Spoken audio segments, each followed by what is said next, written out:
happy afternoon, everybody assembled here. This is Subbaraman from HCL Technologies. I lead the TechBee program. TechBee is a very important strategic initiative for the company where we take very niche and apt 12th standard or 10 plus 2 pass outs every year, passed out from that year and the previous year. We put them into a 1 year of skilling, which has approximately 6 months of classroom training and another 6 months of internship, post which people whoever successfully qualify these, become employees of the company.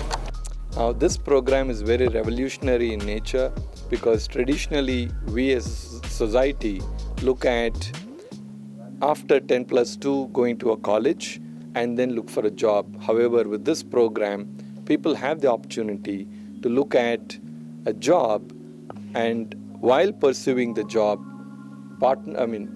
enroll with our partner universities for higher education while continuing the job. And this partner university programs are part sponsored, part funded by HCL Technologies, thereby bringing early financial independence for the young aspirants in our country. So that's what this program is about. The people of Telangana have been very aspiring. We are looking to see many more of people in Telangana, students in Telangana, come in, apply, and be a part of our workforce as employees of HCL Technologies.